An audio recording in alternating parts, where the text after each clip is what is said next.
War does not end when the guns fall silent. For the men who fight it, the battle continues long after they've returned home, replaying in their minds, in their nightmares. But sometimes the war doesn't just linger in the minds of men. Sometimes it feels as though the land itself refuses to forget. Battlefields are scars upon the face of the earth, places saturated with the energy of extreme violence, fear, and sacrifice. And perhaps, just perhaps, some of that energy remains trapped, an echo that refuses to fade. In the winter of 1944, during the brutal Battle of the Bulge, a lost platoon of American GIs found themselves fighting for survival, not just against the German army, but against the biting cold and the suffocating darkness of the Ardennes forest.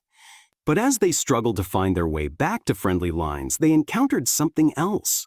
A German unit that wasn't on any intelligence maps. A unit that moved with an unnatural silence. A unit that seemed to be fighting a different war entirely. This is the story of a platoon that stumbled into a place where the boundaries of time had blurred, where the ghosts of one great war seemingly rose to march alongside the soldiers of another. December 1944, the Allied advance across Europe, which had seemed unstoppable since the D-Day landings in June, had finally stalled. As winter tightened its icy grip, the front lines stretched thin through the dense, snow-covered expanse of the Ardennes forest, a rugged and heavily wooded region bordering Belgium, Luxembourg, and Germany. Allied High Command considered the Ardennes a quiet sector, a place to rest veteran units and break in green, inexperienced replacements. They believed the Germans were broken, incapable of mounting any significant offensive. They were wrong. On the morning of December 16th, under the cover of a thick freezing fog, Adolf Hitler launched his last great gamble in the West, Operation Watch on the Rhine. Over 250,000 German soldiers, supported by more than 1,000 tanks and armored vehicles, smashed into the thinly held American lines. The surprise was total. The ferocity of the assault was overwhelming. Caught in the initial onslaught was the U.S. 28th Infantry Division. Nicknamed the Keystone Division, its men had fought their way across France, enduring some of the most brutal combat of the war, particularly in the Hurtgen Forest, a meat grinder that had bled the division white. For their troubles, they had earned a more grim and fitting nickname from the Germans, the Bloody Bucket, a reference to their red, keystone-shaped shoulder patch. Now tired, under strength, and thinking they were in a quiet zone, the men of the 28th found themselves directly in the path of the German juggernaut, their lines shattered. Units were cut off, surrounded, and annihilated. Communications failed. In the chaos of the first few days, platoons became separated from their companies, companies from their battalions.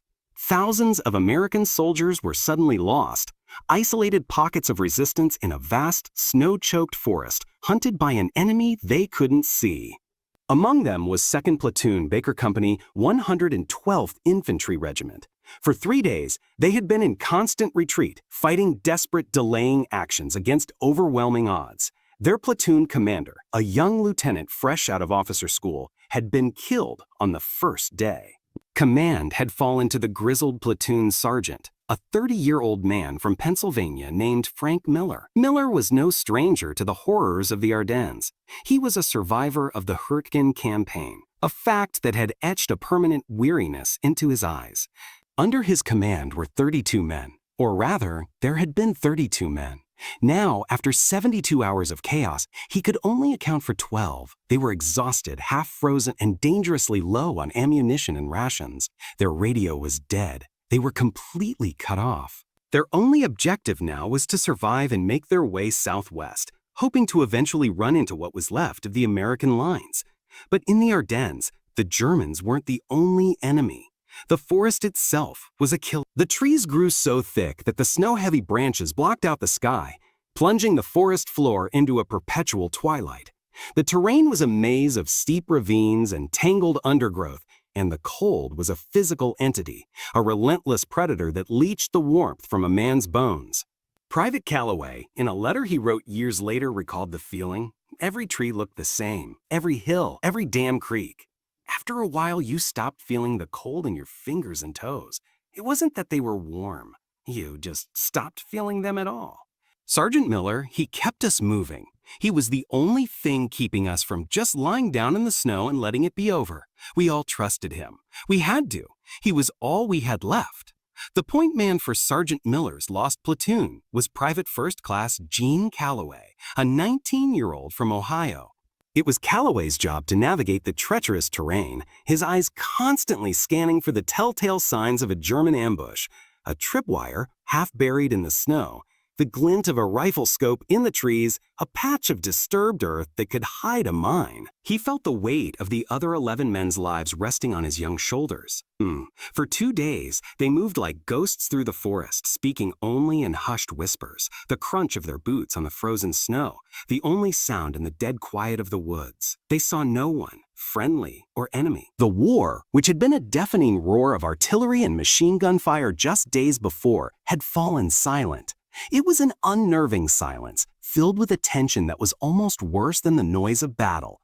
It felt like the forest was watching them. On the evening of the second day of being lost, as what little light there was began to fade, Miller called a halt. They would dig in for the night in a shallow depression at the base of a rocky outcrop. It wasn't much, but it offered some protection from the wind. In a low voice that barely disturbed the frozen air, Sergeant Miller gave his orders. A Calloway Rossi first watch. 1 hour. Keep your eyes peeled. The rest of you, get some sleep. And I mean sleep. No talking. Calloway shifted, the sound of his stiff uniform loud in the silence, his eyelids feeling as heavy as lead weights. It was during that watch that he found the first strange object. While scanning the ground near his position, his eyes caught a strange shape half buried in the snow and frozen mud.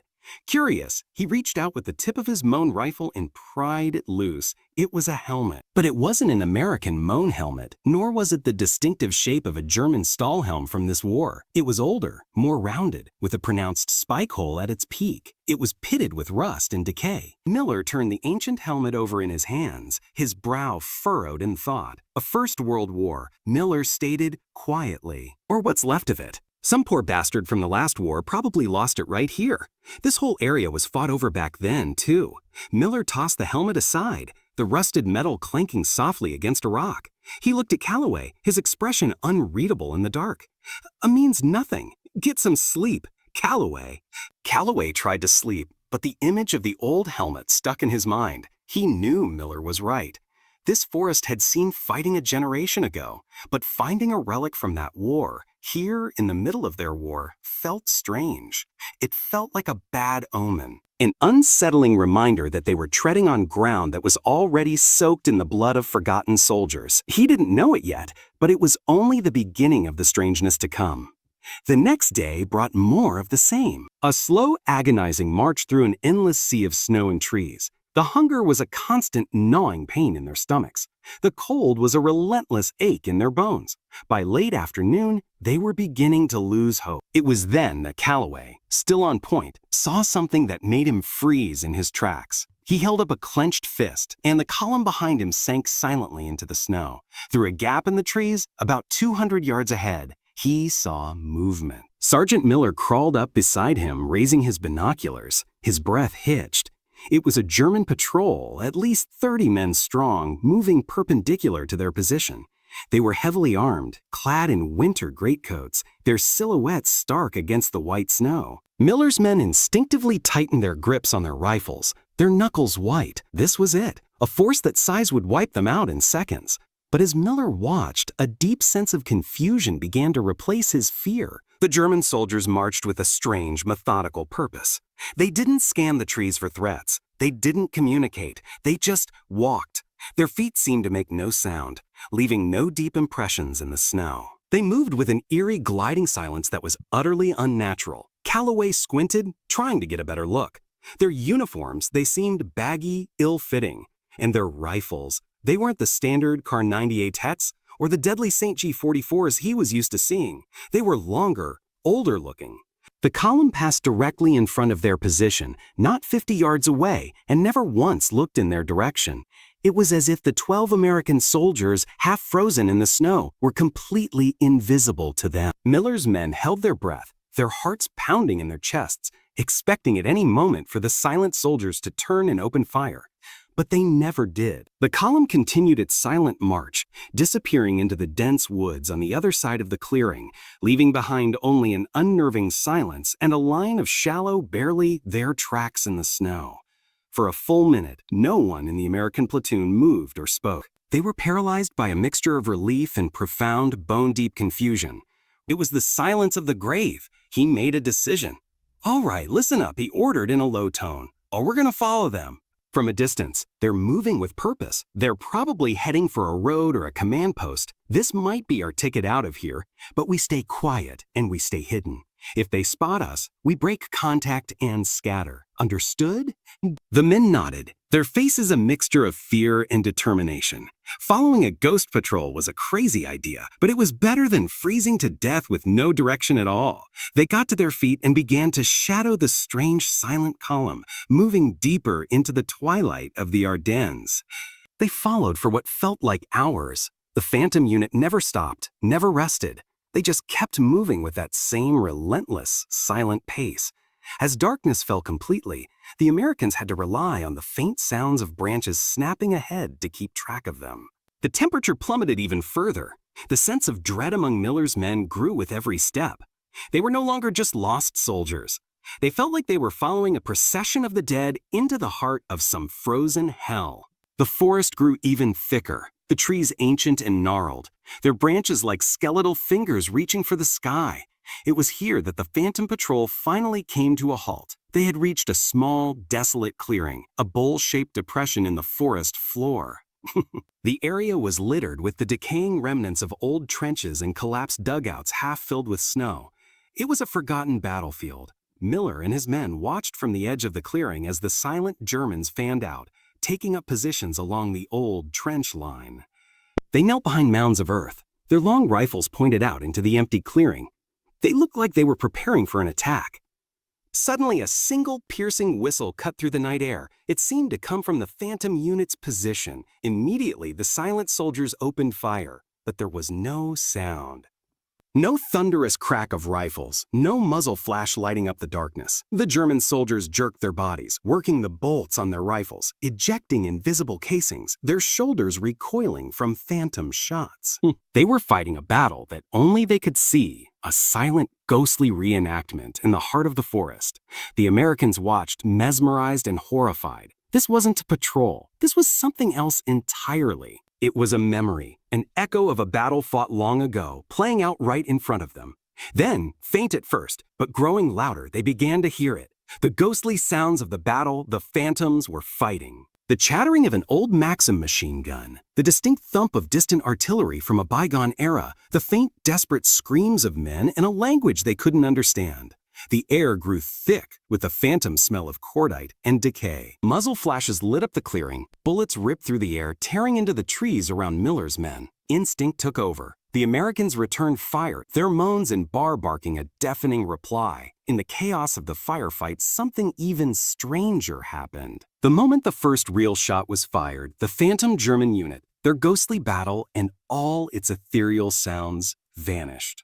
One moment they were there, a full company fighting a silent war. The next, there was nothing but an empty, snow-filled trench line. The firefight with the real Germans was short and brutal. Caught by surprise and outnumbered, the small German patrol was quickly overwhelmed.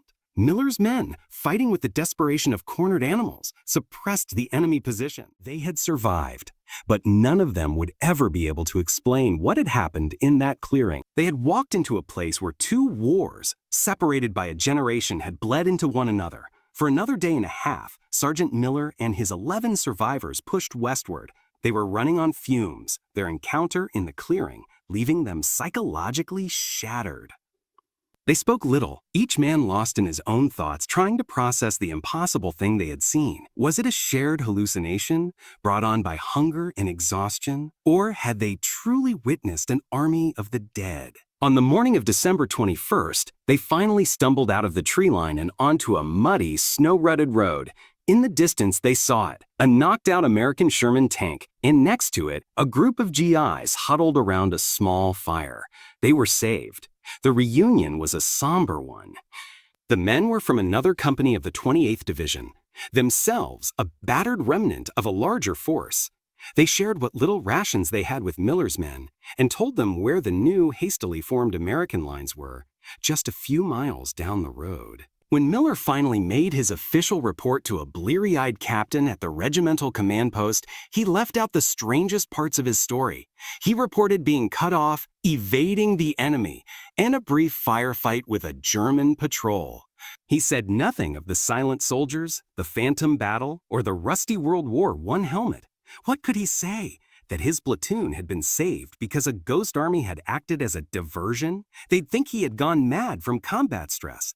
They'd send him to a psychiatric ward. So he kept it to himself, and he told his men to do the same. The war moved on.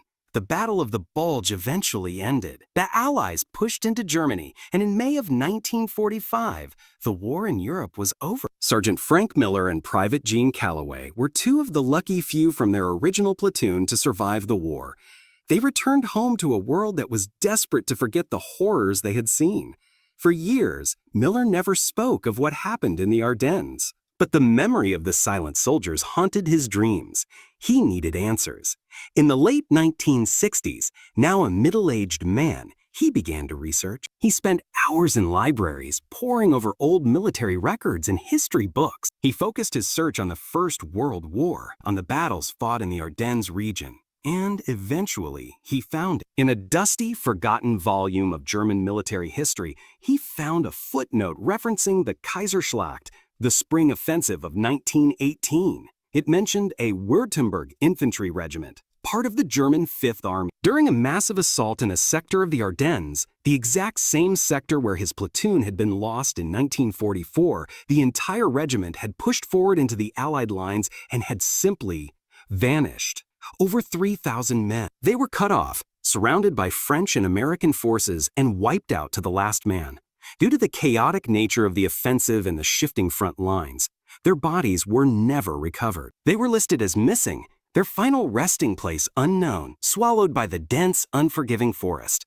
A phantom division lost to history. Miller closed the book, a cold chill running down his spine. It wasn't a hallucination. What he and his men had seen was real. They had stumbled upon the final, desperate battle of a ghost army, still fighting their war, still trapped in the forest that had claimed them a generation earlier. He finally had his answer, as unbelievable as it was. What are we to make of a story like this? The official records of the 28th Infantry Division during the Battle of the Bulge are filled with accounts of units being cut off and fighting their way back to friendly lines. But there is no official report detailing an encounter with a phantom World War I unit. The story only exists in the scattered unofficial testimonies of the men who were there. Men who, like Sergeant Miller, often waited decades before sharing what they saw for fear of ridicule. Skeptics would rightly point to combat stress reaction, or what was once called shell shock. The extreme conditions faced by Miller's men, hunger, freezing temperatures, sleep deprivation, and the constant threat of death, could easily trigger powerful, shared hallucinations. The mind, under such duress, is capable of creating phantoms to explain the unexplainable. Finding an old helmet could have planted a subconscious seed, which later blossomed into a full-blown hallucination of World War I soldiers in the suggestible minds of exhausted men. It's a rational, logical explanation, but it doesn't account for everything. How could a shared hallucination be so specific, so detailed? How could 12 different men see the same archaic uniforms, the same silent, methodical march? And most importantly, how could a hallucination draw the fire of a real enemy patrol, creating the very diversion that allowed the Americans to escape?